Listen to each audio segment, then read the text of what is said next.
India number 1 స్టార్గా icon star Allu Arjun. Pushpa 2 the rule December 5న ప్రపంచవ్యాప్తంగా దాదాపు 12,000 స్క్రీన్స్కు పైగా విడుదలైంది. డిసెంబర్ 4న ప్రీమియర్ షోస్ నుంచి సూపర్ బ్లాక్ బస్టర్ టాక్ రావడంతో బాక్సాఫీస్ దగ్గర రికార్డుల జాతర మొదలైంది. గత 3 సంవత్సరాలుగా ఈ సినిమా మీద అంచనాలు పెరుగుతూ వచ్చాయి. పాట్నా ఈవెంట్ తర్వాత ట్రైలర్ ప్రపంచవ్యాప్తంగా భారతీయులందరూ పుష్ప 2ని చూడాలని ఫిక్స్ అయిపోయారు.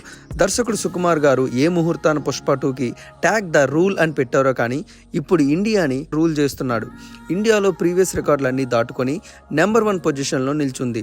ఐకాన్ స్టార్ అల్లు అర్జున్ నట విశ్వరూపం గ్లోబల్గా భారతీయులందరూ మెస్మరైజ్ అయిపోతున్నారు. పుష్ప 2 మొదటి రోజు బాక్సాఫీస్ దగ్గర కలెక్షన్లో విశ్వరూపం చూపించి నెంబర్ 1గా నిల్చుంది. ఐకాన్ స్టార్ అల్లు అర్జున్ నోట దర్శకుడు సుకుమార్ గారు ఏ ముహూర్తాన తగ్గేదేలే అన్నారో కానీ ఈరోజు ఇండియా బాక్సాఫీస్ని అల్లు అర్జున్ అసలు తగ్గేదేలే అంటూ వెళ్తున్నాడు. ఫస్ట్ డే కలెక్షన్ పరంగా ఇండియా నెంబర్ 1 బిగ్గెస్ట్ స్టార్గా icon star Allu Arjun iconic రికార్డ్ని సొంతం చేసుకున్నారు.